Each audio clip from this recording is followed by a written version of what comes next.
CITSAC, que es el Centro de Investigación en Tecnologías y Saberes Comunitarios, que es un espacio de producción de conocimiento, de incidencia política, de creación de capacidades que hemos generado principalmente dos organizaciones, pero que conjuga un montón de procesos y otras organizaciones, que son Redes por la Diversidad, Equidad y Sustentabilidad AC y Rizomática.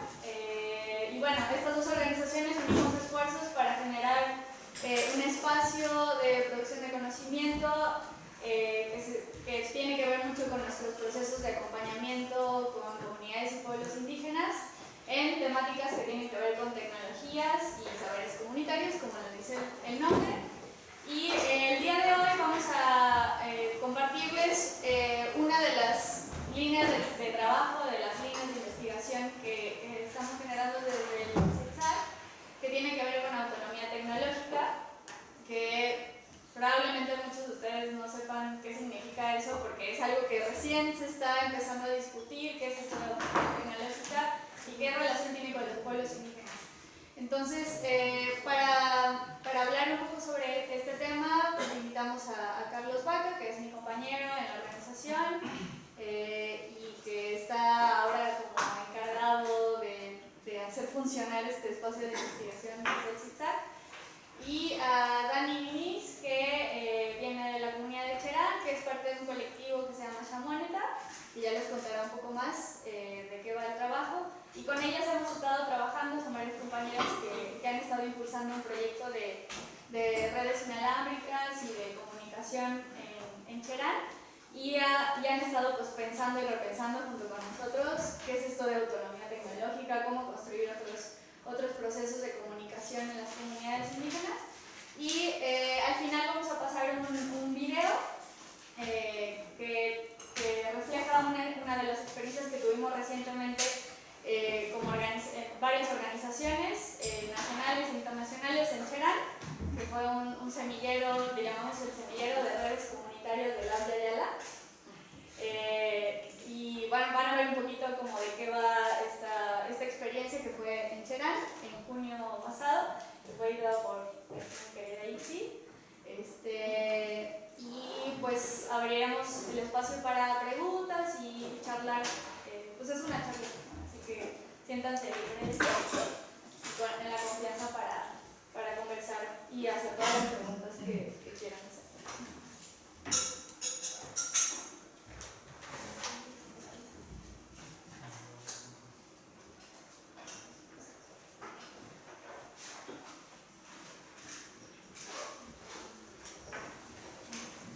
Bueno, muchas gracias Dani por la presentación y por la invitación para estar aquí. Muchas gracias Dani por aceptar la invitación.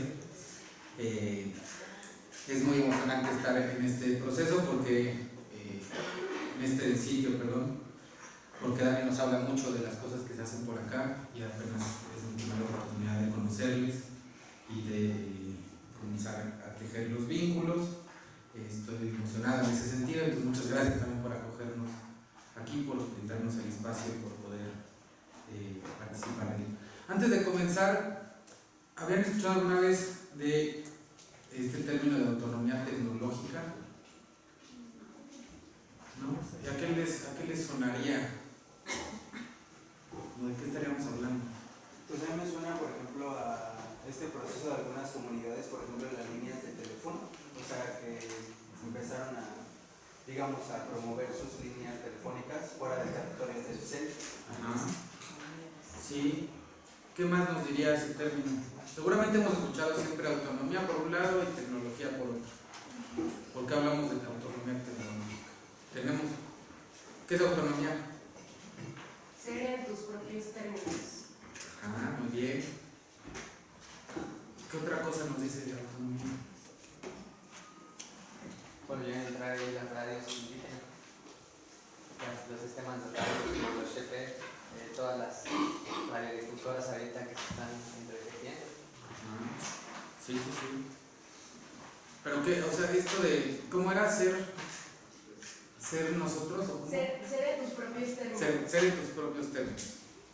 Ajá. ¿Qué más? Me parece que se puede como desmenuzar, o sea, en términos de que la autonomía periféricamente emerge con la autodefensa, la autosuficiencia, la autogestión, y así se forma una autonomía, comunitaria.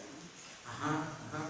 Debemos de partir de esta parte para poder entender por qué hablamos de autonomía tecnológica, ¿no? Es decir, esto que yo les vengo a presentar es un proceso que históricamente se ha dado en comunidades indígenas, sobre todo de América Latina, que han estado pensando en diferentes formas de ser capaces de tomar las propias decisiones en las comunidades, de tomar las propias riendas de lo que va a suceder y lo que les va a suceder, no a partir de lo que les dice el gobierno o las empresas, sino de lo que las propias comunidades quieren.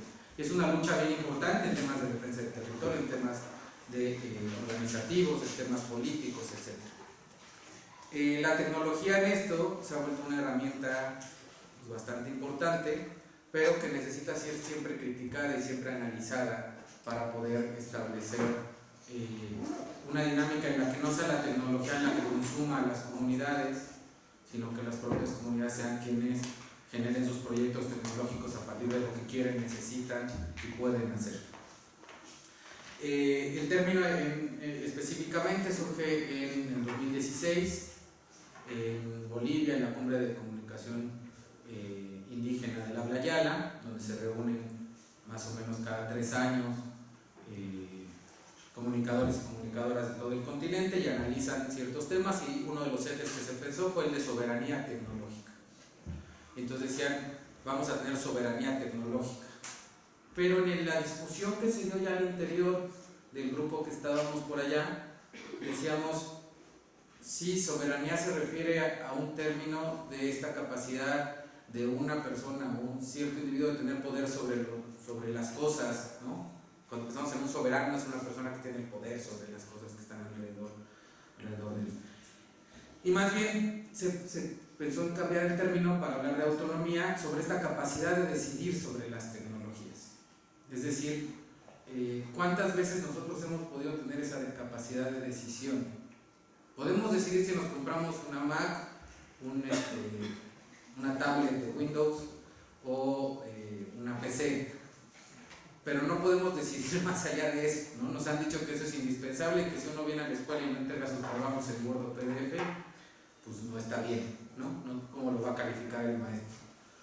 Que el WhatsApp es una manera de comunicarnos adecuadamente, que necesitamos conectarnos, etc. Un chorro de cosas que no nos hemos dado cuenta que no hemos podido tener la capacidad de decisión. Sin embargo, en las comunidades que aún todavía no están conectadas han tenido esa posibilidad. Pero para comenzar, esto no tenía que suceder.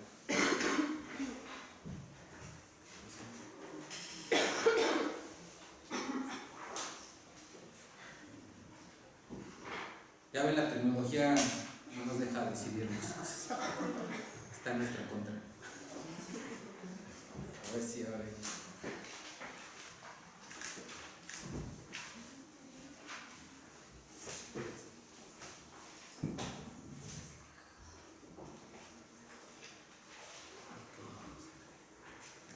Bueno, nada más muy brevemente quería compartirles cómo está el contexto de conectividad en México y el uso de telecomunicaciones.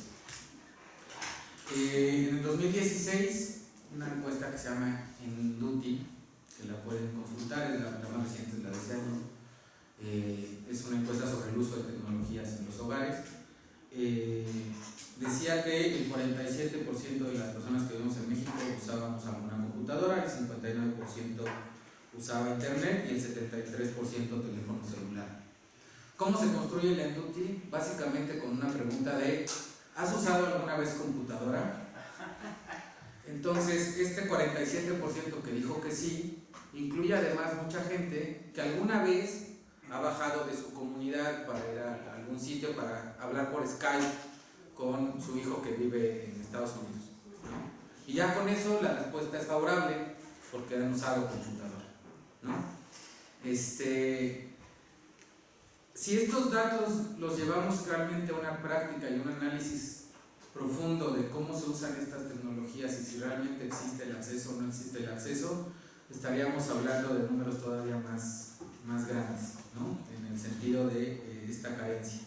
Pero además se ha pensado, o la Inducti también se construye a partir de una cosa que se llama mapas de cobertura, que básicamente son los reportes que dan las grandes empresas como Telcel, AT&T, Movistar, etc., sobre qué áreas están cubriendo. Entonces, si por ejemplo, aquí hay muy mala señal, por cierto, acabo de darme cuenta, pero llega una barrita, ¿no? O sea, no nos permite mandar mensajes ni nada, pero hay una barrita ahí que nos dice que tenemos cierta velocidad para compartir datos, entonces ya se marca como que aquí hay cobertura. No se señala si la cobertura es buena o mala, pero hay cobertura.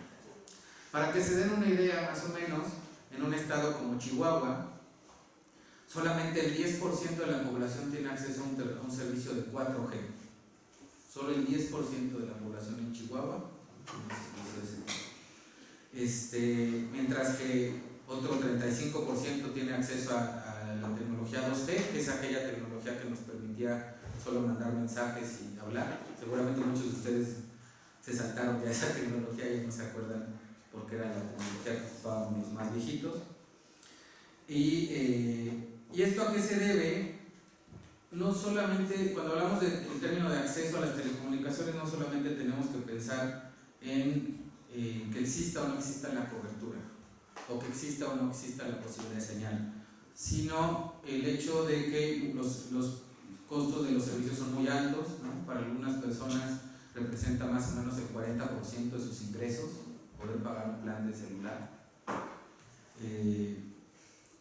La falta también de conocimiento técnico de cómo utilizar estos aparatos, ¿no? También es una cosa muy importante. Y la última, que tiene mucho que ver con la autonomía, es la falta de relevancia en los servicios y los contenidos que se dan. De manera muy breve, uno de los ejercicios más grandes en todo el mundo son los llamados telecentros. Es una forma en la que el gobierno soluciona un poco el tema de acceso, poniendo sitios de internet como cafés internet en las comunidades y en teoría ya con eso la gente tiene acceso. ¿Qué es lo que ocurrió en México con el programa de telecentros? Que se le designó al Tecnológico de Monterrey hacer todo el sistema de contenidos y de modelo de aprendizaje para los telecentros, y pues era un modelo de aprendizaje centrado en las visiones y los valores del Tecnológico de Monterrey, que tiene que ver con emprendimiento, con hacer empresa, con cosas que están completamente alejadas de las comunidades.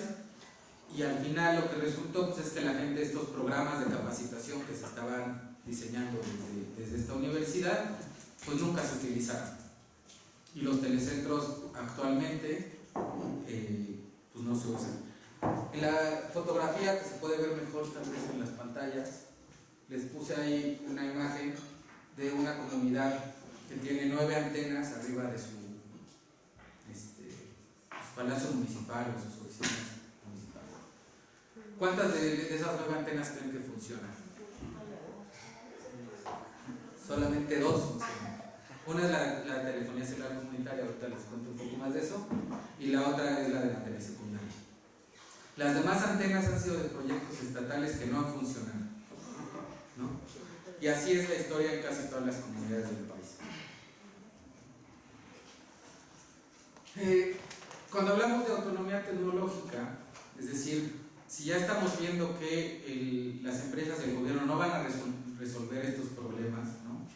Simplemente porque es muy costoso llegar a las comunidades. Ahorita el nuevo gobierno tiene todo este programa de internet para todos, no sé si lo han escuchado, ¿sí? Que tecnológicamente es completamente inviable, por el simple hecho de que quienes lo están proponiendo piensan que la Comisión Federal de Electricidad, a través de su cableado de luz eléctrica, pues por ahí pasa el internet también, ¿no? Y sí, fue un ejercicio que se hizo a finales de los 90, tratar de, por el mismo cable de cobre por donde pasa la electricidad, hacer pasar internet. Hubo un esfuerzo importante de muchos países y pues se dieron cuenta que eso no se iba a poder hacer. Pero en el gobierno de México estamos pensando que eso es la solución para llevar el internet. Entonces es algo que no se va a solucionar por la vía ni gubernamental ni de las empresas. A las empresas no les interesa económicamente esto. Entonces las comunidades se han organizado, hay un movimiento muy grande a nivel mundial, de redes comunitarias, de red de personas, organizaciones y comunidades que han decidido solucionar este tema por sus propias manos y sus propias herramientas y con sus propias formas de ser y sus propias visiones de entender el mundo. Y esto se centra en tres grandes dimensiones que tenemos que pensar para lograr esta autonomía. Una cosa que se me está olvidando, que normalmente la hago referencia al principio, es que hablar de autonomía tecnológica no es hablar de algo que se puede construir y que ya un día vamos a vivir todos felices y contentos y agarrados de la mano, muy felices, caminando, ¿no? No es como un lugar al que llegar, sino más bien un proceso de poco a poco ir tomando estas decisiones tecnológicas en nosotros mismos.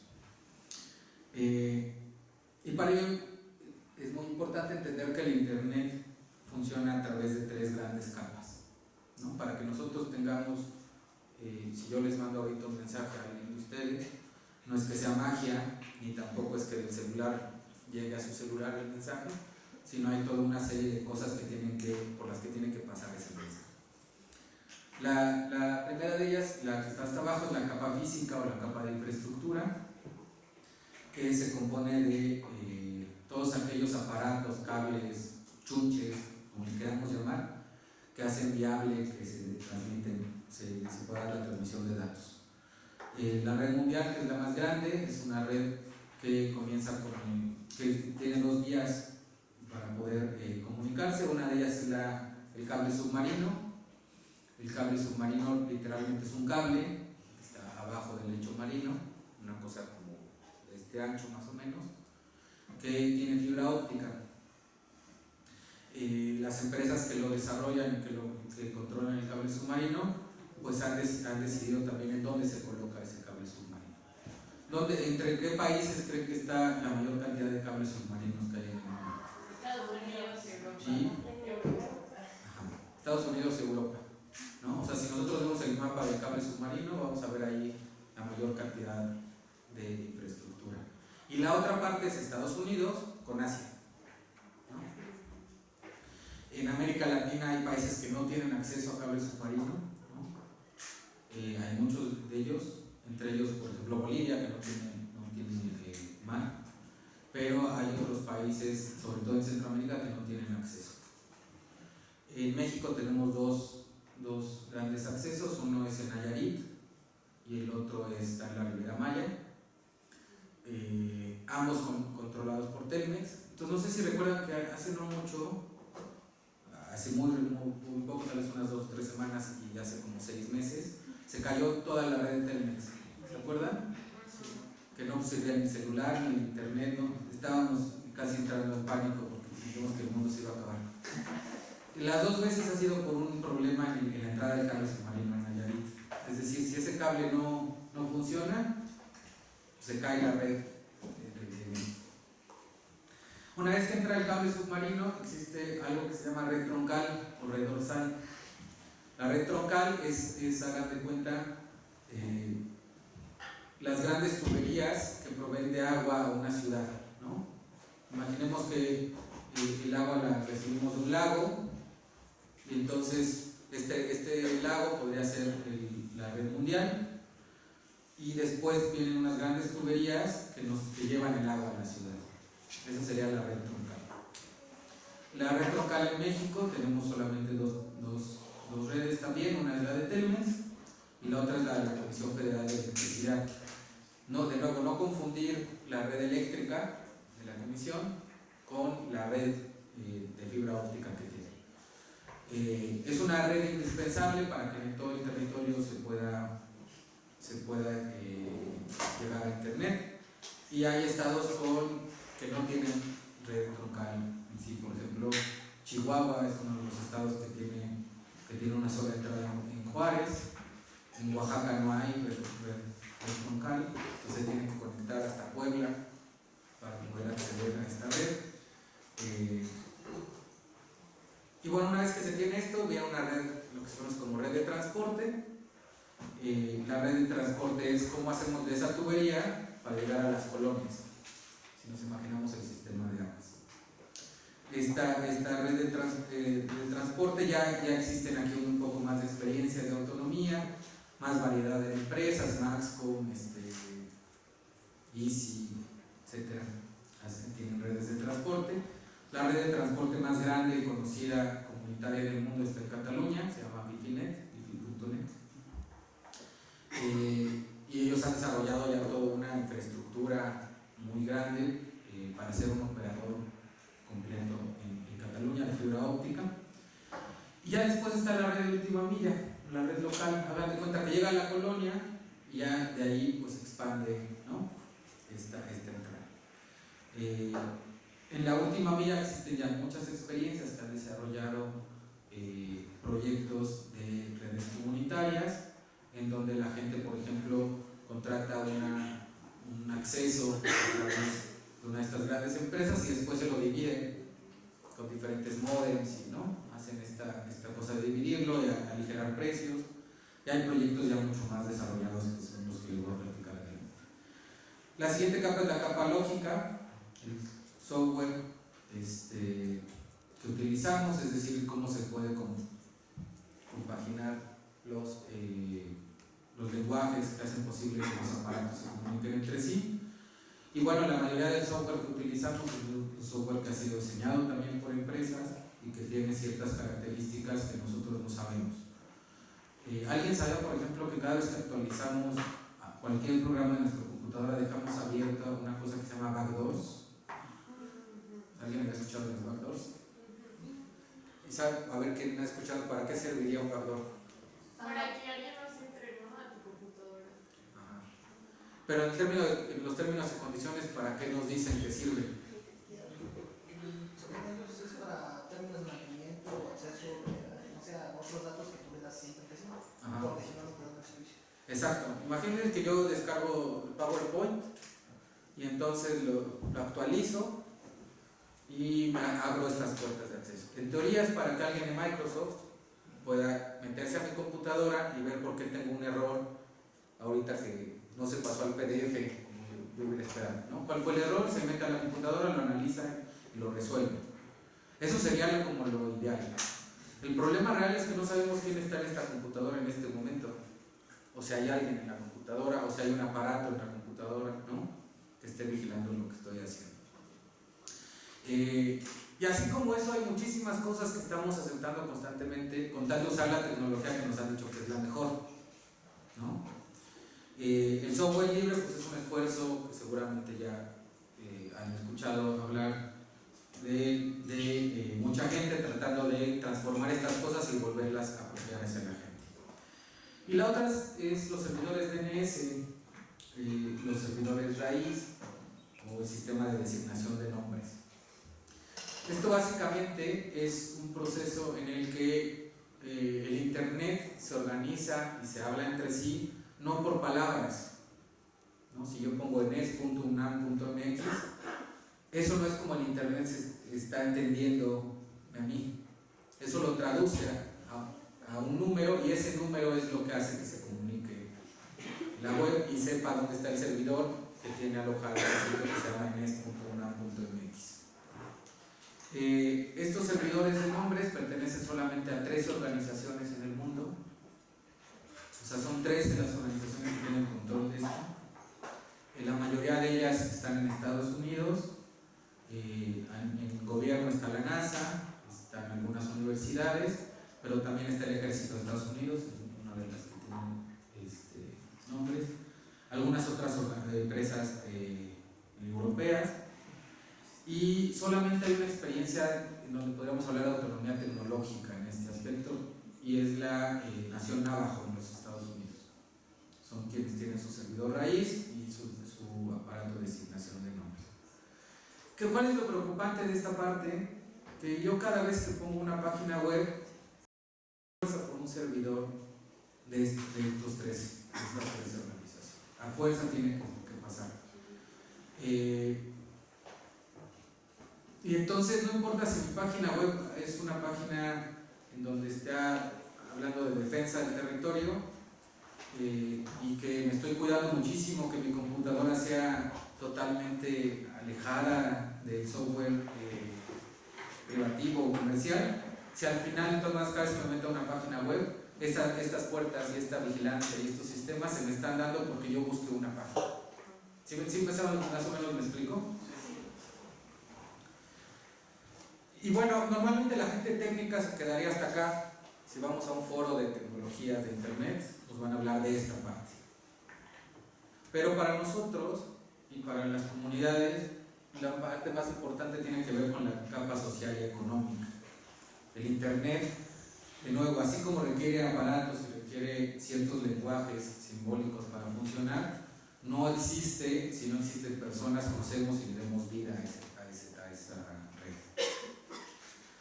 Y en ese sentido, lo que se tiene que lograr para poder transformar la manera en la que nos conectamos pasa por lo menos por estos 4 elementos. El primero es un entorno regulatorio apropiado, ¿no? Que permita, hace ratito en una entrevista platicábamos sobre eso, un poco como que se genera un entorno habilitador, un panorama en el que el gobierno no estorbe, ¿no? Sobre todo que no estorbe, pero al mismo tiempo también de ciertas facilidades para poder desarrollar las cosas. Es decir, si yo tengo una red en mi comunidad, ya desarrollé todo lo demás, pero a fuerza me tengo que conectar a Telmex, no sé qué es mejor, si tenerme que conectar a Telmex y pagarle a esta gran empresa, que es más millonario Slim, o conectarme a una red del gobierno que sea más económica, que no me cobre impuestos, no sé. Ese tipo de cosas que puedan facilitar que la gente se conecte en sus propios términos. Otra cosa muy importante tiene que ver con la formación, ¿no? Se nos ha hecho creer siempre que la tecnología es algo que solamente la gente que sabe de tecnología la puede manejar. Y un poco lo que pasa con la economía, ¿no? No sé si se había puesto a pensar en eso, pero parece que el capitalismo solamente lo puede descifrar la persona que trabaja en la bolsa en Nueva York, ¿no? Y que sabe todas las finanzas y los números. Y al final el capitalismo del último que se trata es de números, ¿no? Un poco lo mismo sucede con la tecnología, ¿no? Se nos ha hecho creer que un aparato tiene que funcionar de una determinada manera y si nosotros no lo podemos transformar. Entonces una parte de la formación tiene que ver con perder el miedo a la tecnología y poderla transformar en nuestros propios términos, y otra parte que es muy importante tiene que ver con la formación en cómo podemos usar esas tecnologías, ¿no? En nuestros propios términos. Motivar la producción, ¿no?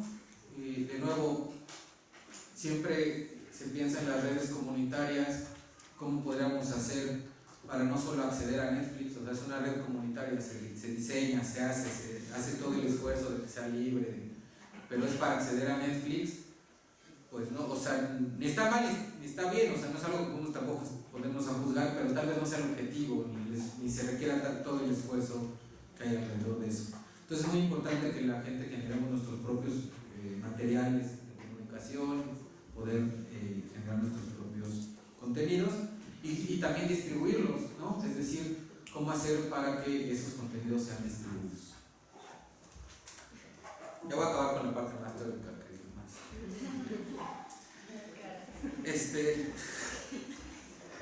Y bueno, al final ¿cómo se logra esto?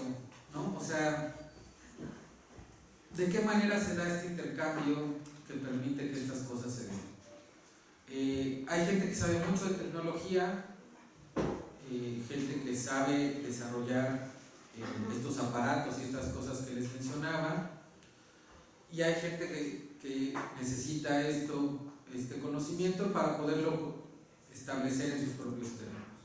Es decir, es una combinación constante, por lo menos el trabajo que nosotros tratamos de acompañar, o los proyectos que tratamos de acompañar, tienen que ver con esta relación constante entre las comunidades indígenas, sus formas de ser, sus formas organizativas, sus formas económicas, políticas, etcétera, de sostener la vida en la comunidad, junto con comunidades de hackers que pueden facilitar los procesos más tecnológicos y este tipo de capacitaciones. Es decir, es una vinculación constante y un diálogo. No sé, últimamente no me gusta tanto la palabra diálogo de saberes, pero no se me ocurre ahorita otra para decirlo. Entonces, un poco ese intercambio. No, o sea, puede ser subjetivo y no se escucha. Sí, habría que, no sé, esto pensarlo un día con un mezcal. Bueno, este es como el gran panorama. Les decía, esto es un movimiento que a nivel mundial se ha desarrollado mucho, que tiene muchas particularidades, que no podemos definir, ¿no? Hace poco me preguntaban cuál era la definición de una red comunitaria, y básicamente yo les decía que no podía yo definir una red comunitaria porque las características son tan distintas en las redes comunitarias que en el momento en el que las empezamos a definir dejan de ser comunitarias, ¿no? El ejemplo más claro es, si ustedes buscan en la página de AMARC, en la Asociación Mundial de Radios Comunitarias, definición de radio comunitaria, van a encontrar, no sé, creo que son alrededor de 1000 definiciones diferentes. Y cada una tiene aspectos distintos, se habla de cosas diferentes. Y yo creo que la fuerza de este tipo de proyectos está justamente en su indefinición, ¿no? Un poco pensando en una universidad y lo que estamos aquí, muchas veces cuando tratamos de definir las cosas, las cerramos y las echamos a perder. Entonces, por ahí más o menos sería. Rápidamente, unos ejemplos para que después tengan la tarea de buscarlos y encontrar más información. Uno es la experiencia de la telefonía celular comunitaria en México, que es una experiencia que surge en el 2013, gracias al intercambio de experiencias entre dos organizaciones y una comunidad. Las organizaciones eran Redes AC y Rizomática, y la comunidad Tarea de Castro en Oaxaca. En 2013 lo que sucede es que se genera la primera red de telefonía celular comunitaria en el mundo. Es una red que actualmente se opera en 17 radiobases que atienden más o menos a 60 localidades. Cada una de estas radiobases y de estas redes en las comunidades opera de manera autónoma, en el sentido en que tienen el poder de decisión de quién va a estar a cargo, por ejemplo, de la red. Hay algunas en las que es parte de los cargos que tienen que cumplir las personas que viven en la comunidad, hay algunas otras en las que es una persona la que lo ha desarrollado y haya estado ahí. Los precios se definen desde una asamblea de asociados, los precios y las cosas de la asociación se definen a partir de una asamblea de asociados, que a su vez conforma una asociación que se llama Telecomunicaciones Indígenas Comunitarias. La página que ven abajo, TICAC.org, es la página de esta organización, que, insisto, se conforma de estas personas de las comunidades que deciden tener estas redes y administrarlas, junto con las personas del ámbito técnico, legal, ¿no? Que dan como este paraguas para poder operar las redes. Quien tiene la concesión es Telecomunicaciones Indígenas Comunitarias. El costo actualmente, porque es algo que siempre me preguntan al final, es de 42 pesos el servicio ilimitado de llamadas telefónicas y mensajes de texto dentro de la red, es decir, en estas 60 localidades no cuesta el servicio más que 42 pesos, de los cuales 25 pesos se quedan en la comunidad, 15 pesos van para Telecomunicaciones Indígenas Comunitarias, para todo lo que tiene que ver con desarrollo tecnológico, mantenimiento, etc. Y 2 pesos se guardan para un seguro para poder comprar las bases que se dañan, por ejemplo con los rayos o con las lluvias, ¿no? Para poderlas volver a utilizar. El servicio hasta ahora es 2G, es decir, tiene llamadas y mensajes, y al interior de la red pues funciona con estas radiobases que les decía. Más o menos una radiobase está como en unos $8,000, les cuesta ahorita ponerla.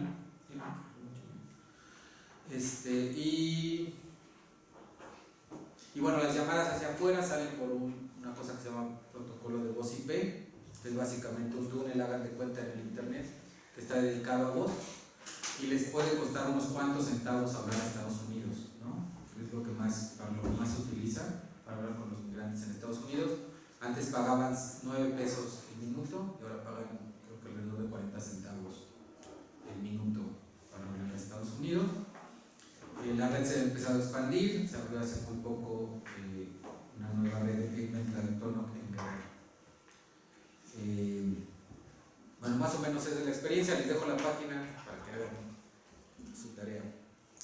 Otra experiencia es Tequio Comunitario. Tequio Comunitario es un programa de formación de promotoras y promotores en radiodifusión y telecomunicaciones.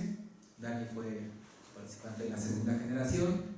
Es un esfuerzo que se ha hecho entre muchas organizaciones que trabajamos acompañando procesos de comunicación indígena en México y que tiene como objetivo generar una red de personas que puedan atender los problemas técnicos que existen alrededor de las radios, de las redes comunitarias, etc. Y que cuenta ya con 2 generaciones, han egresado 57 personas de este proyecto de 7 estados del país, que han aprendido cosas de la tecnología no solo a nivel técnico, sino también a nivel político, ¿no? Es un diplomado que se conforma de 8 módulos que incluyen temas como análisis crítico de la tecnología, qué es la comunicación comunitaria, cómo elegir tecnologías pertinentes para las comunidades. Después temas de electricidad, de electrónica básicas, de software libre, de radiodifusión, telefonía celular comunitaria de redes inalámbricas de internet y aspectos legales y de sostenibilidad, ¿no? Más o menos son los temas que se abordan.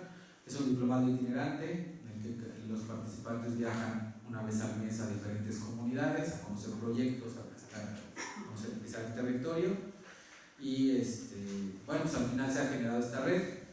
Actualmente hay un diplomado internacional al que ingresaron 82 personas de 14 países.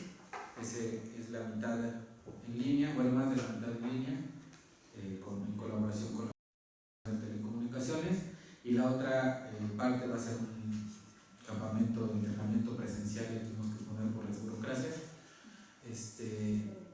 en donde vamos a reunir a las personas de estos países. ¿Cuál es el objetivo al final? Pues generar esta red de personas que puedan tener autonomía en las comunidades, es decir, ya la radio deje de depender del técnico externo que se tarda 3 meses en llegar para reparar un transmisor y que por un cable quemado les cobra 4 o 5 mil pesos, ¿no? Es una realidad. Y así como esa historia, ahorita les podría contar muchas más, ¿no? Como el telecentro que dejó de operar una computadora, ¿no? Estaba ahí en el telecentro y la computadora pues ya no prendió, entonces la dejaron así porque los tienen muy amenazados de que si por algo se descompone, pues se los van a cobrar a las personas que administran el telecentro, y entonces se quedó ahí mucho tiempo hasta que a alguien se le ocurrió preguntar por qué estaba apagada. Le dijeron es que ya no sirve, pero no le he querido mover nada hasta que venga el técnico y se dieron cuenta que era más bien que estaba desenchufada la computadora. Pero imagínense qué nivel de miedo tiene que tener una persona a la tecnología para no haberse asomado y lo único que había que hacer era enchufar. Entonces se gana mucho en ese sentido y al final pues es una red que funciona con sus propias características. Ahora ya para ir cerrando, ¿qué me dirían si les digo que hay comunidades que deciden que van a crear proyectos similares a internet, pero que no quieren conectarse a la web? O sea, no quieren acceder a Facebook ni mandar un correo. ¿Les suena loco? ¿Por qué lo harían? ¿Para qué ustedes usan internet? ¿Para qué ocupan sus teléfonos?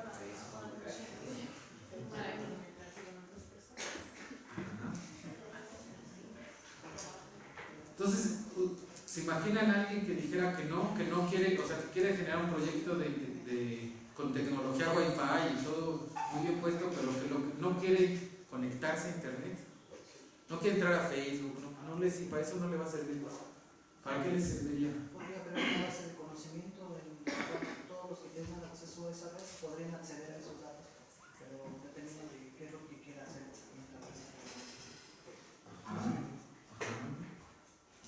Y de ahí se derivan muchas más, puedes meter video, música, lo que tú quieras, todos los servicios que están ahorita actualmente los puedes meter localmente en una comunidad para que ellos accedan a toda esa información. Sí, esto es lo que ya está describiendo, es el proyecto de intranets comunitarias, ¿no? Bueno, proyectos de intranets comunitarias. que básicamente han sido comunidades que han decidido que, por lo menos en parte, muchos de los contenidos no quieren que sean vistos en la web, son contenidos para la propia comunidad, y que además sean mecanismos para acceder a cosas que son pertinentes. Es decir, en las comunidades hay una preocupación muy importante por qué va a pasar. Es impresionante en ciertos lugares llegar a la plaza de la comunidad y ver cómo está llena de jóvenes que están viendo el celular, igual que lo hacemos nosotros aquí en las ciudades, ¿no? Pero las comunidades tienen esta posibilidad de repensar qué es lo que van a hacer, ¿no? Es decir, replantearse. Y han decidido hacer bancos de contenido, hagan de cuenta bibliotecas, con videos, ¿no? Con todo lo que nos puede permitir hacer la tecnología, juegos, cursos, Moodle, etcétera, pero para compartirse al interior de la comunidad. Es el caso que nos va a platicar ahorita Dani más a fondo, que es una de las cosas que han decidido hacer en Cherán, a pesar de que Cherán tiene internet de Telmex y estas empresas, ¿no? Uno de los primeros ejemplos de internets comunitarias que se ha ido desarrollando surgió en Abasolo, en Chiapas. Un profesor junto con sus estudiantes empezaron a desarrollar algo que se conoce como Intrabatch, y lo desarrollaron porque se daban cuenta que los materiales que la SEP les mandaba pues no eran pertinentes, no eran útiles, eran viejos, ¿no? Y entonces querían hacer como bajar contenidos y poder hacer que las cosas fueran más dinámicas, más actuales y más pertinentes. Y entonces crearon el Intrabatch, y después eso se fue desarrollando todavía más. Es una historia bien interesante de contar, que pueden encontrar aquí en la página web de Ictaco. Pero al final lo que ocurrió fue que otro de los estudiantes que tenía internet satelital empezó a quererlo compartir y empezaron a autoaprender muchas cosas, a desarrollar una red que actualmente funciona. Son dos intranets las que hay en Abasolo, la de Intrabatch, que es la que está en el bachillerato de la comunidad, y la de Ictaco, que es un colectivo de jóvenes que desarrollaron también su propia intranet. ¿Cómo funciona? Básicamente uno, al acceder a la red, puede entrar a todo el banco de contenidos que se tiene de forma gratuita, y si quieres entrar a internet, entonces tienes que entrar en un botoncito que está arriba y tendrías que pagar por el tiempo que uses el internet, es decir, salir a mandar un video, ¿no? Y es un modelo que cada comunidad ha ido desarrollando de maneras muy distintas. En Tlahuitoltepec, por ejemplo, se está trabajando mucho en hacer una especie de Netflix con videos de la propia comunidad, ¿no? Para poder transmitir la fiesta o cosas de ese estilo. Entonces cada comunidad lo va desarrollando, pero es muy interesante porque mucha de la gente cuando les contamos que existen las intranets comunitarias te dicen que parecería ser que estamos hablando de algo que en los 80s existía, ¿no?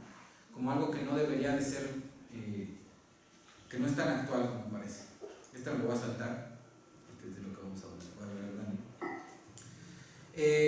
Y básicamente quisiera que nos quedáramos como con algunas ideas que pueden facilitar este proceso de la autonomía tecnológica. Una es que hay muchos estudios, y ya ha sido bastante comprobado, que las únicas soluciones que se dan a los problemas tecnológicos en las comunidades o zonas apartadas que han funcionado son aquellas que las comunidades crean, mantienen, operan, etc. Las que se adueñan las propias comunidades. Les decía que estaba todo esto el tema de telecentros, pero también seguramente han visto una cosa que se llaman teléfonos rurales, ¿no? Son como casetas telefónicas de Telmex, que tienen una antena satelital, que son carísimos equipos, carísimos, pero que además están abandonados y no tienen, son carísimos de usar, ¿no? También, o sea, así como es carísimo instalar un teléfono rural, es carísimo usarlo, y ahí se quedan. Sobre todo porque mantener estos equipos, la gente que esté yendo a estos lugares, es bastante caro, y a las empresas les deja de importar, y al gobierno también, y entonces estamos haciendo nada más ahí un cementerio de aparatos. En cambio, cuando las comunidades son las que aprenden a usar esas herramientas, las apropian, las hacen suyas, las transforman, etcétera, y las mantienen, esos proyectos se han logrado tener más éxito en el tiempo. El otro pues tendría que ver con les decía yo, no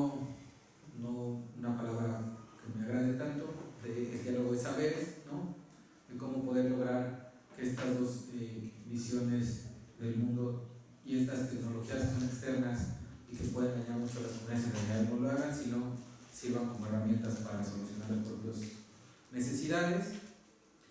En cuanto a políticas públicas, siempre tratamos de insistir en que la solución no va a venir del gobierno, pero tampoco el gobierno puede estorbar en este tipo de soluciones. Es decir, por ejemplo, para que se desarrollen más redes de telefonía celular comunitaria en el mundo, ha sido muy problemático el tema legal.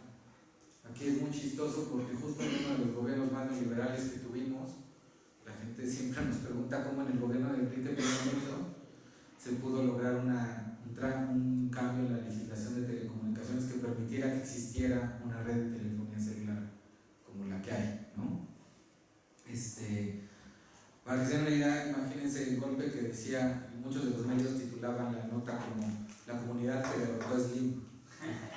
No nos gusta mucho cómo se titulaba, pero así era el golpe ¿no? El golpe político que se estaba dando y se dio en un gobierno muy extremadamente liberal. Entonces, más bien que no estorben y que den las ciertas condiciones para que se puedan hacer las cosas.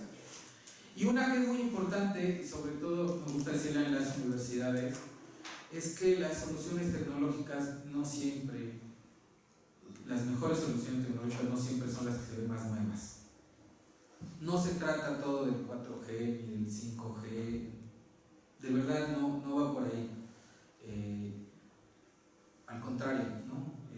Probablemente las tecnologías más nuevas en las que estamos esperanzados en tener dentro de poco sean aquellas que acaben con nosotros al mismo tiempo, ¿no? Entonces, esto siempre lo digo mucho porque siempre dicen, pero es que ¿por qué no tienen internet en las redes de Oaxaca? Ya tenemos todas las herramientas para poderlo hacer.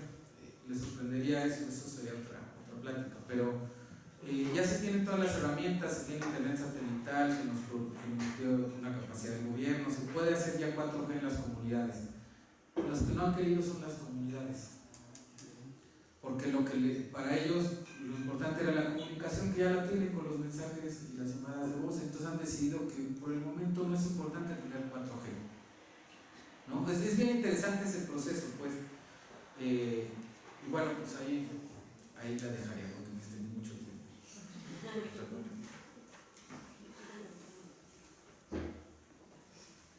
Bueno, pues primero gracias por invitarme para poder platicarles la experiencia. Ahora como ya tienen como este punto de partida de todo lo que les platicó Carlos, que me parece súper importante porque estamos en contexto, pero ahora pues yo les quiero platicar cómo desde nosotros, o sea ya desde una experiencia concreta que implica el pensar la autonomía tecnológica, o sea cómo llegamos nosotros a pensarla, porque no la pensamos así, o sea dentro de cómo se las planteó ahorita Carlos, sino les voy a platicar cómo fue que llegamos a pensarla, y créanme que es como lo último que empezamos a pensar, ¿no? En así autonomía tecnológica y pueblos indígenas.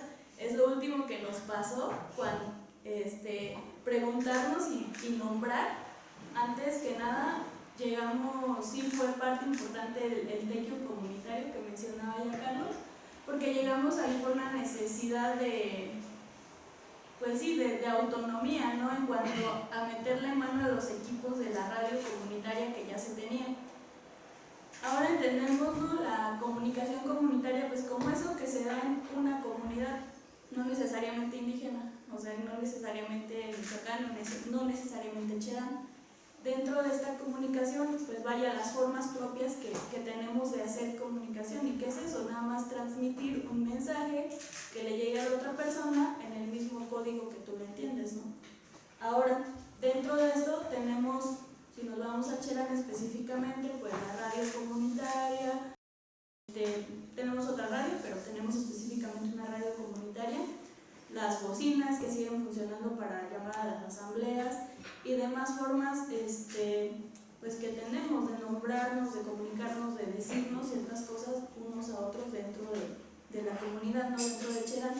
En este marco pues tenemos la necesidad de eso, de saber cómo arreglar las cosas de la radio, saber cómo nombrarlas, saber siquiera qué le pasaba y a quién llamar. Entonces fue como llegamos a al Tequio, y en cuanto llegamos al Tequio, pues sí teníamos un compañero de Chiapas que decía que venía de un proyecto que era la intranet, y nosotros así como no sabemos eso con qué se come, no tenemos idea de qué es una intranet, y honestamente se nos hacía algo como súper alejado, complicado, con muchos cables, con muchas antenas, que era súper difícil, y ahí quedó. Conforme fue avanzando el proceso, fuimos conociendo más acerca de pues estas herramientas tecnológicas, cómo funcionaba las intranets propiamente, y al momento que pude ver una, que pude acceder a una y que pude compartírselo con los compañeros, también fue ¿qué es eso, no? ¿Qué es una intranet? Y al momento de entender que el internet, que sí lo teníamos cerca, ¿no? Que sí tenemos acceso en Cherán y aquí y en todos lados, creo que aquí todos tenemos acceso a internet, hemos accedido a él. Entonces, al momento en que me hizo sentido y saber que el internet no era más que una red enorme de intranets y que se podía gestionar de otra manera, fue como de, ¿se puede en Cherán? ¿Se podrá? ¿Y para qué, no? O sea, no es nada más como, sí se puede, hay que hacerlo. ¿Para qué? Pues no sé, para poner lo mismo, o sea, no es el punto. Entonces, empezamos a platicar acá con los compañeros, y volviendo a esto otra vez, ¿no? A la necesidad de comunicación y de entender a la tecnología y estas herramientas tecnológicas como una cosa más que nos puede ayudar a transmitir eso que queremos transmitir bajo nuestras formas, bajo nuestros criterios, determinando qué sí y qué no. Entonces, pensamos en ese entonces a la intranet como una biblioteca virtual, una base de datos para la comunidad. El por qué en ese entonces fue porque, ya saben, comunidad de Cherán, autonomía de gobierno, teníamos mucha información de personas tanto de la comunidad como de otras comunidades que debido a este suceso histórico se dieron a la tarea de ir a la comunidad, investigar, realizar un video, realizar una tesis, etc. Y muchas de esas cosas, pues sí estaban en internet, pero nos cayó entendimos que aunque estaban en internet y aunque las personas pues pudieran tener un celular, la mayoría, o pudieran tener una computadora, no todas las personas en la comunidad podían pagar el internet. O sea, no todas las personas en Cherán tienen internet, aunque llegue por los diferentes servicios privados. Entonces pensamos así, ¿no? Como una biblioteca en la que pudiera acceder las personas, ¿no? Concentrar toda esa información y que las personas ahí pues, la empezaran a consultar y tuvieran ese concentrado, y que fuera de acceso gratuito, que necesitara sí un celular, sí una computadora, y lo otro, ¿no? Estás dando por hecho que las personas pueden tener un celular, las personas pueden tener una computadora. Entonces era como de, pero pues, ¿por qué no lo dejamos en un lugar que sea pues comunitario, público? Pensamos por eso en la casa comunal y después en las escuelas.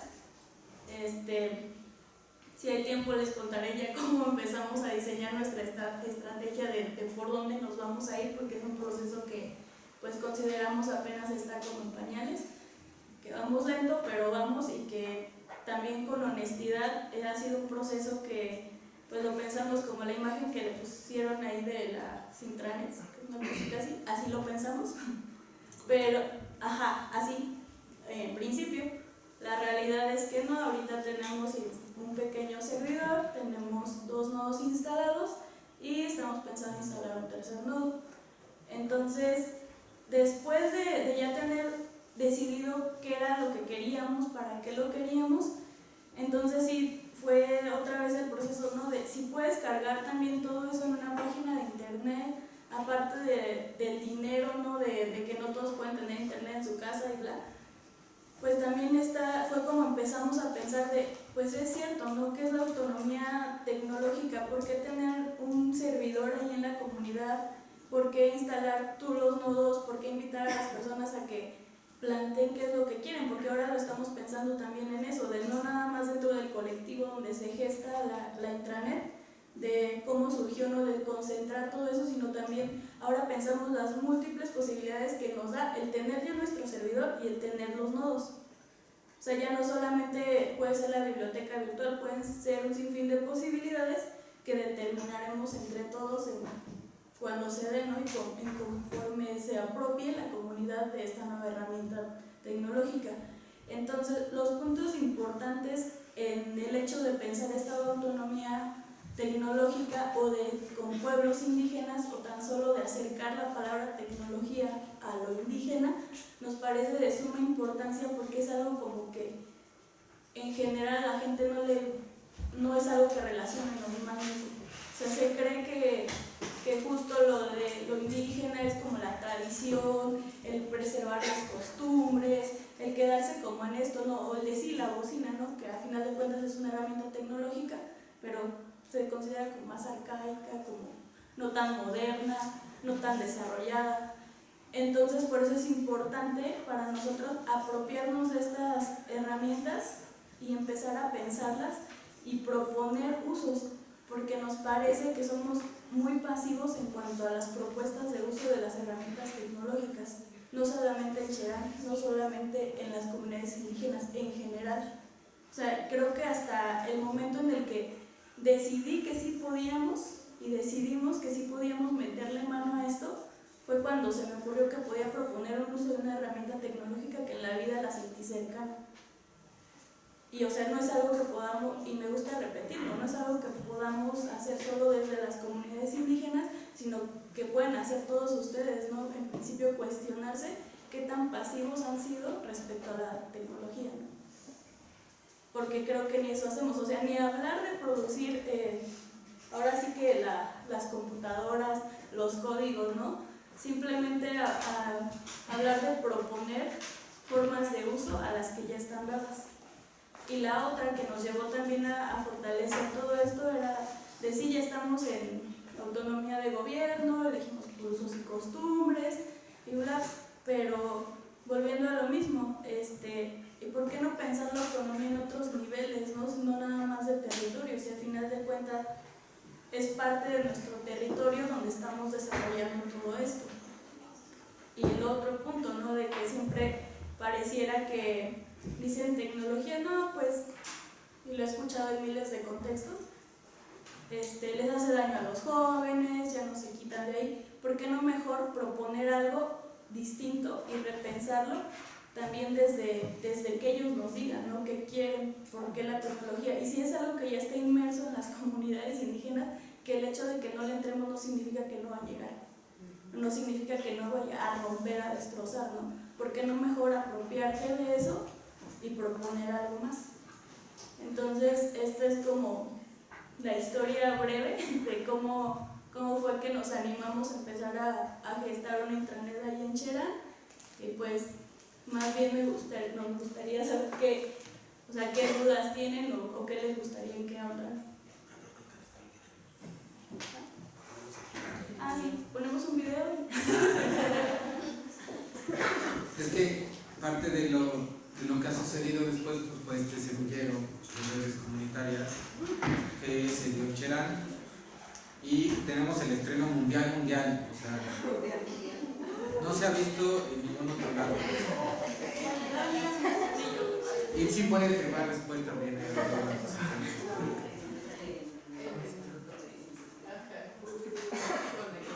Si la tecnología no me hace mal y lo voy a comprar.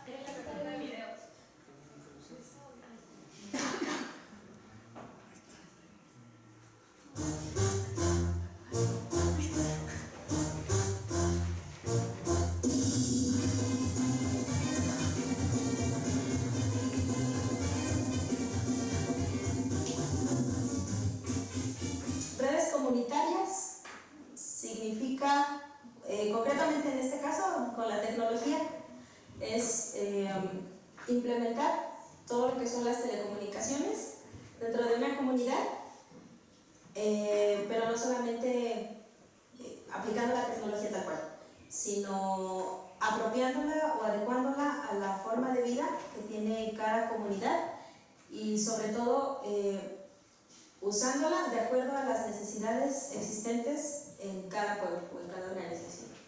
Las redes comunitarias pues son aquellos medios que se generan, que se apropian desde la colectividad, hablando desde las comunidades indígenas, pero también las que no son indígenas. Creo que hace comunidad al juntarse con el otro, el proponer y plantear y expresar lo que se siente a través de algún medio, ¿no? Y cómo tú usas estos medios para poder fortalecer los lazos comunitarios, la vida comunitaria, el tejido social comunitario. Todo esto lo vas criando, pero tiene que ser desde la comunidad. Sí, el apoyo de agentes externos es muy valioso, pero esta base social siempre es fundamental para que se pueda, ser efectiva el proyecto de comunicación que se está planteando. Las redes comunitarias son redes de comunicaciones que son hechas por las propias comunidades, sin fin de lucro, sin ganancia, y que son desarrolladas con tiempo. Y con ese tiempo que van haciendo, van descubriendo qué están haciendo, van descubriendo nuevas tecnologías, van entendiendo que es eso como parte del proceso. Que tiene que ver con la gente, con las personas que viven en una comunidad, que tienen una relación histórica. Desde que somos seres humanos, pues estamos vinculados a redes tecnológicas o de tecnología, técnicas, nos soportan, nos ayudan a continuar trabajando juntos, a compartir metas, a comunicarnos, ¿no? Estas redes que se gestan desde procesos propios de la comunidad y no desde fuera, ¿no? Por lo cual obviamente vienen como a obedecer a las dinámicas de la comunidad.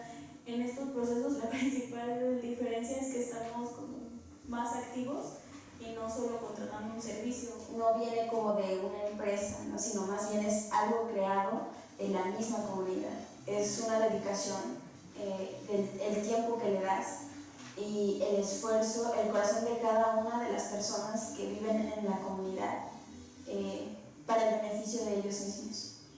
Todas las redes funcionan a partir de la participación comunitaria. Si no hay una participación comunitaria como tal, pues las redes, pues no hay red, ¿no? Entonces no hay una cohesión comunitaria para que pueda fluir como la comunicación o la red en sí. Las redes comunitarias implican entonces una organización, ¿no? Una organización horizontal, no hay jerarquías, el conocimiento se comparte, es público, es de todos, todos trabajan, todos siempre están construyendo algo. Entonces es una inversión que la misma población hace. Y en ese sentido es la misma gente la que tiene que ayudar, por ejemplo, a preparar los caminos por donde se va a pasar con la TENA o todos los equipos. El llegar al semillero ha sido resultado de un trabajo previo, de toparnos en este caminar del tema de comunicación indígena comunitaria con redes, y que a partir de ello pues se arma un vínculo entre mucha gente o algunas personas de aquí de Cherán que estamos preocupadas más en este sentido del hacer comunicación, pero basado como en pautas muy puntuales, que es todo el tema comunitario.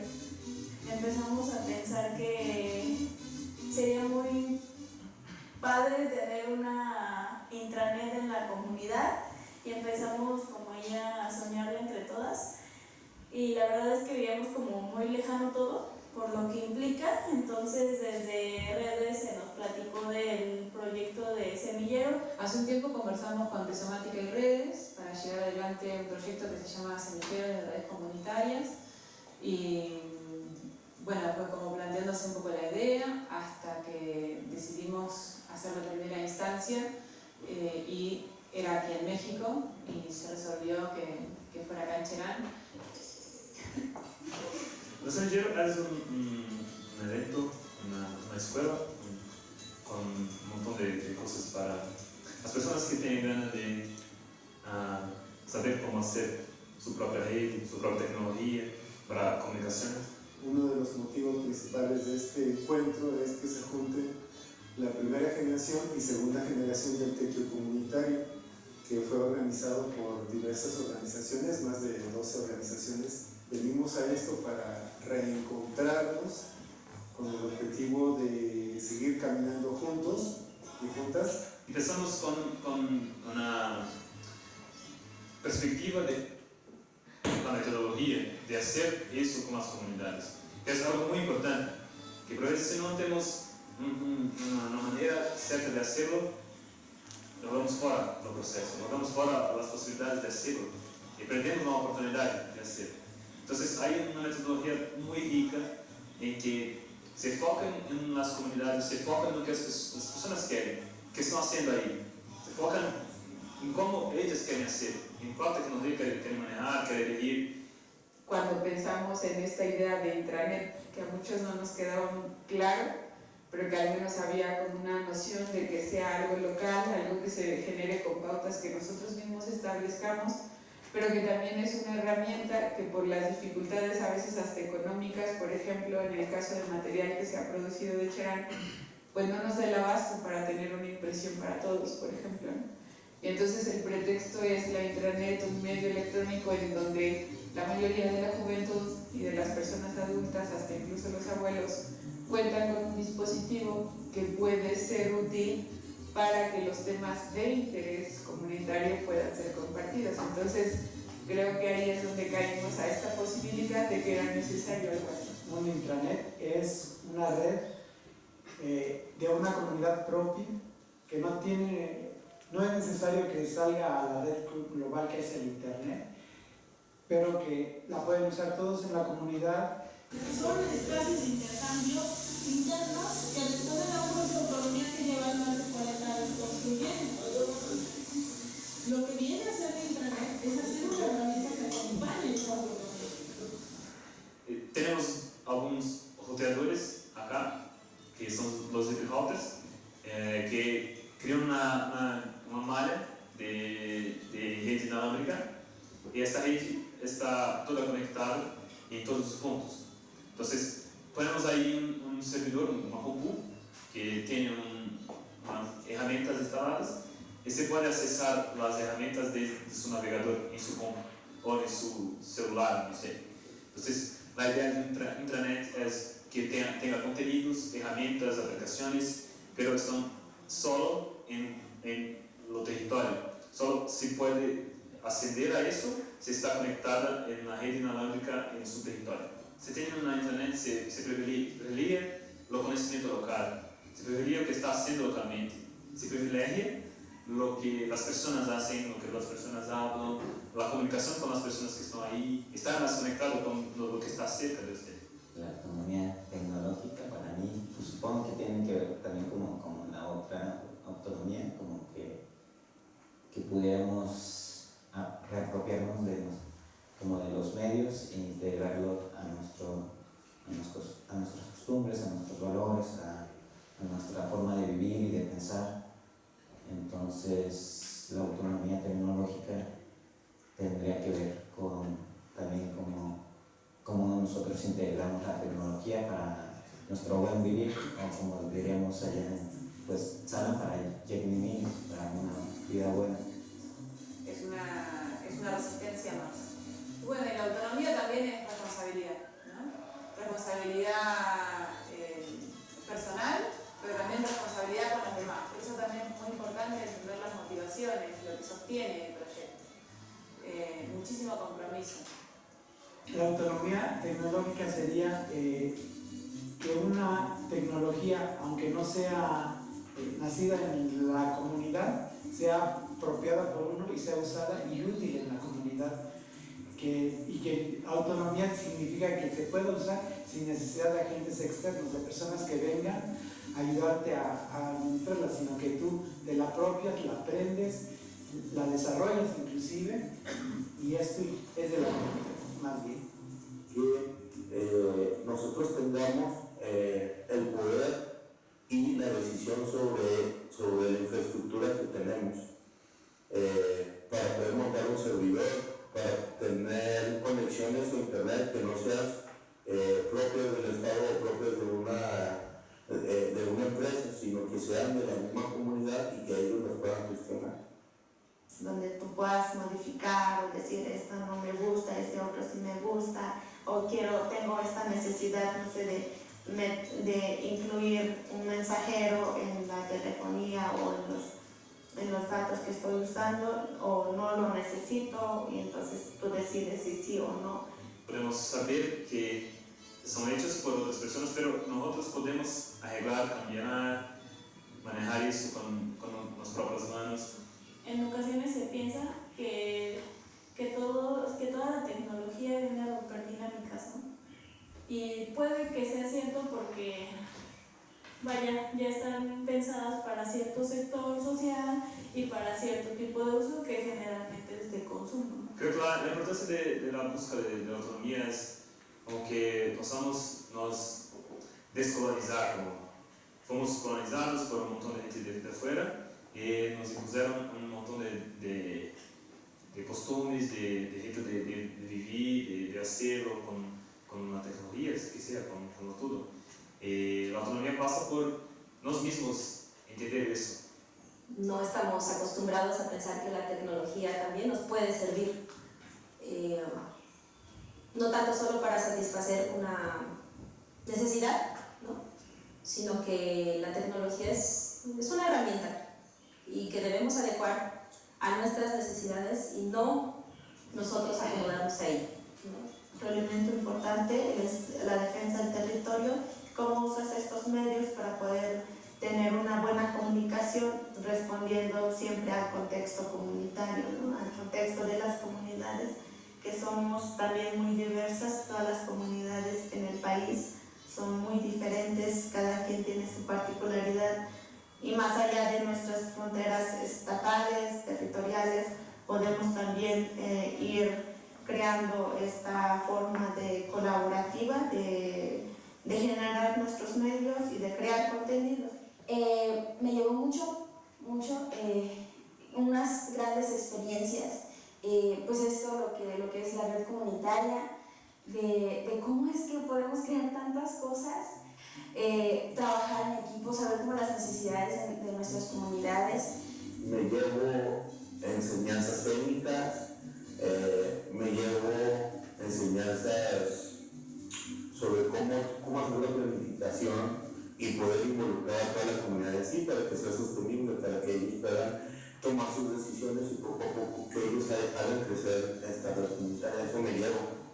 Pues esta ventaja de poder escuchar de viva voz a quienes ya están trabajándolo, llegar a esta comunidad y ver que aquí ya lo instalaron y que va a funcionar, es también algo bien gratificante, bien emocionante.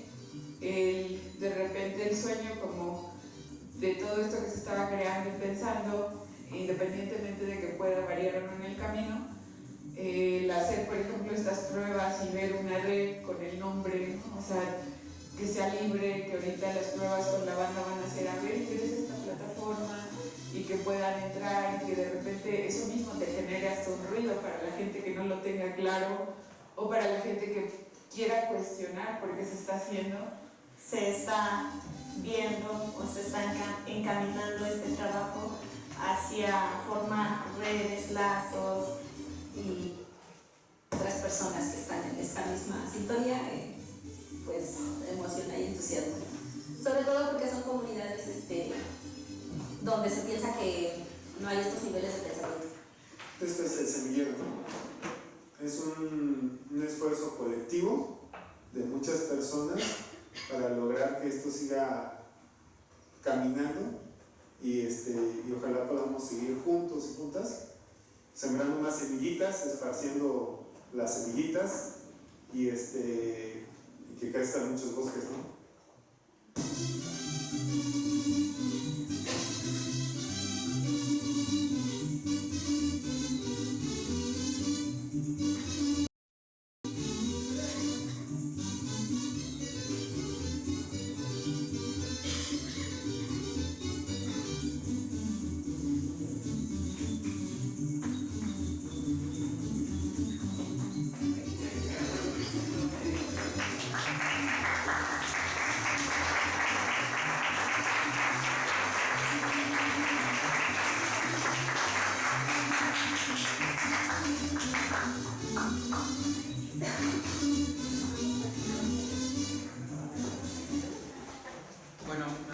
acaban de informar que tenemos poquito tiempo, pero tenemos como para 2 o 3 preguntas o comentarios que tengan. Si quieren preguntarnos si después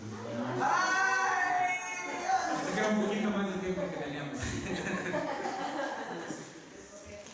No sé si alguien tenga algo que comentar, alguna pregunta.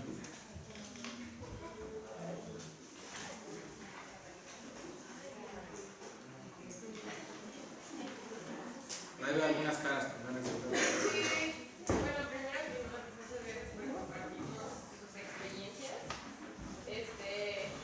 Yo también como representando mi participación en las tecnologías. Y quería saber una cosa, cómo se ha tomado la comunidad que no ha estado participando activamente, la internet que se está quedando ahí en Cherán. Y la otra parte me llamó la atención que estaban como personas de la TOSEPAN, entonces también como que quería saber qué andan haciendo por allá, o sea, si también se lo van a llevar para la TOSEPAN o si vinieron a apoyar o qué son esas dos cosas. Bueno, pero mejor si quieren recogemos 2 o 3 para...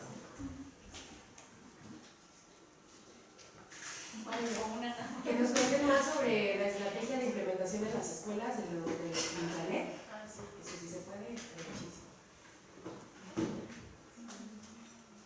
A mí, no, pues, más que una pregunta, es un comentario que, digamos, nos podemos sentir identificados muchas personas ambientales, sobre todo los que nos vamos para el área de sociedad, en donde creemos o concebimos a la tecnología y a la tecnología como tal, a la ciencia, y a su hija la tecnología como estos proyectos perniciosos globalizadores. Y en realidad la manera en que ustedes desde Cherán abordan este tipo de tecnologías, en realidad digamos que nos devela a nosotros cuán sesgados estamos en nuestro mundo cientificista, y que en realidad a ustedes también, o sea, pues tienen derecho y su propia forma de adaptar y de apropiarse a estas tecnologías, y que al final no puede ser, más bien no significaría un proceso de globalización como tal, en donde se pierden todas estas como factores tradicionales, sino en realidad aporta mucho como a, pues está muy chido la neta. Muchas gracias.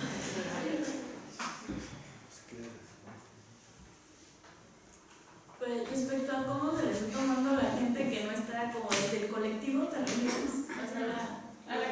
sí, la población en general en Cherán. Pues como nos los tomamos nosotros desde el principio, ¿no? Cuando la conocimos, que era como de, ¿qué es eso? ¿No? ¿Cómo funciona? ¿Para qué lo quieren?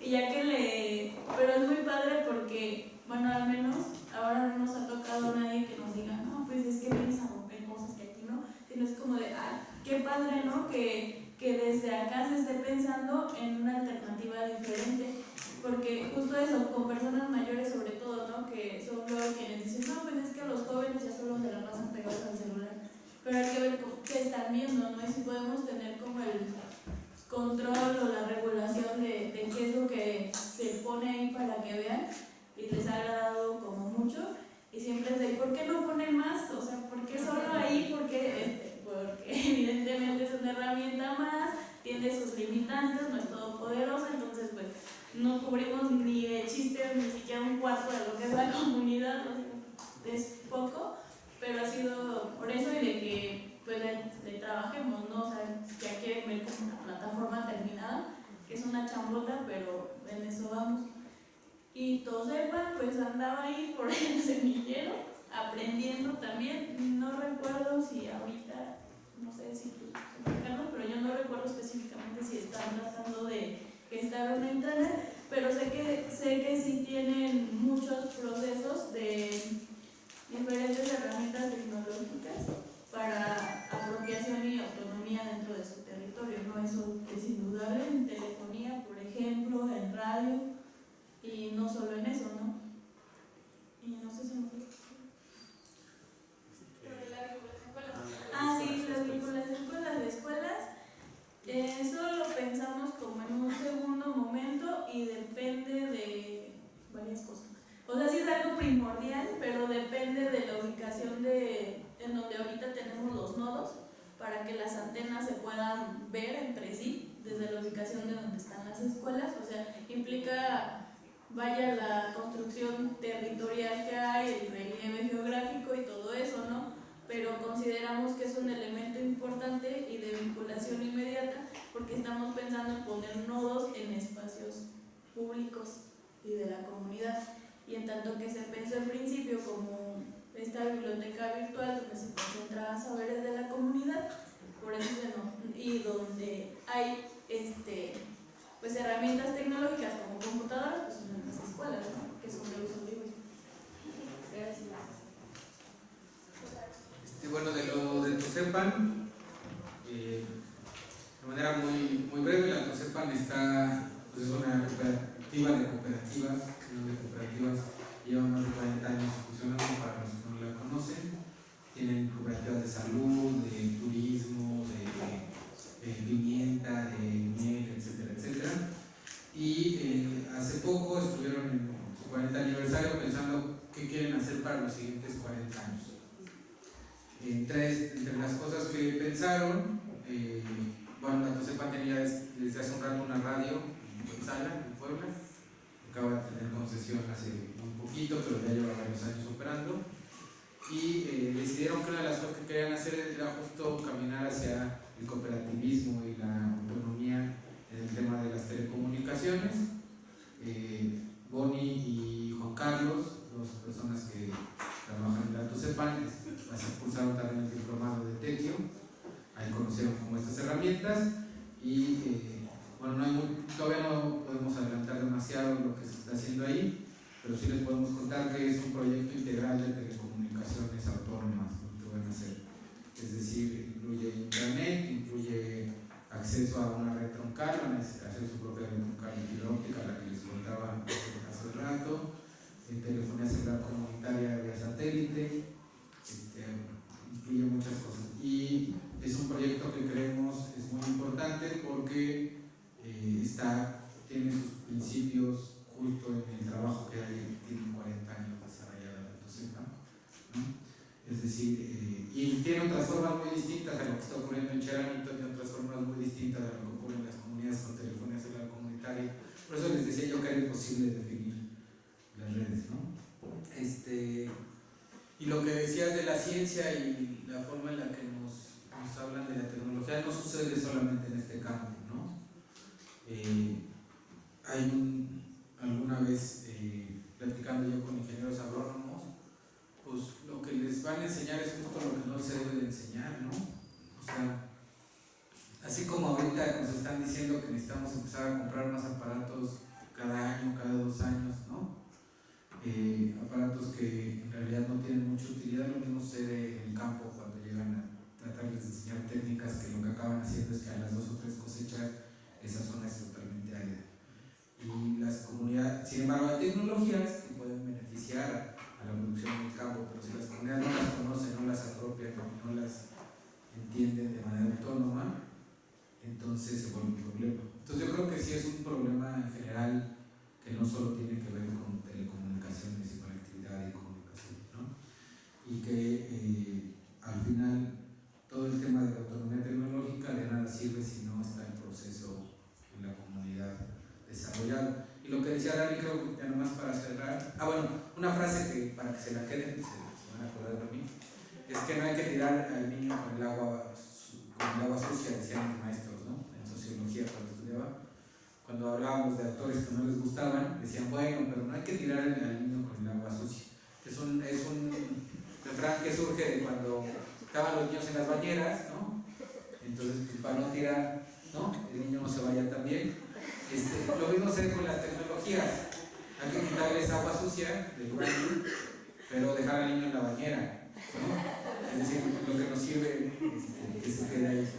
Y que bueno, es un proceso que todos podemos hacer en ciertas medidas y en ciertas condiciones, ¿no? Es decir, tampoco era ese chiste que se vaya con la idea de que no, ya no vamos a ocupar Facebook. Pues, ¿para qué ocupamos Facebook y en qué nos sirve? Y saber qué peligros tiene Facebook. Esa es la parte indispensable para nuestra organización. Bueno, pues muchas gracias de nuevo por recibirnos. Dos cositas que tienen que ver con lo que dijo el compañero. Un poco la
hechos para trabajar con la tecnología. Entonces hay mucho miedo, hay mucho estigma, cuesta trabajo que las mujeres hagamos también este paso de decir, bueno, nosotras también podemos, también tenemos las capacidades y también tenemos los conocimientos y también le vamos a entrar. Y ese proceso también ha sido bien interesante y hay también toda una corriente de banda que de distintos femeninos y también banda hacker feminista que está haciendo muchas reflexiones en torno a la apropiación de la tecnología en espacios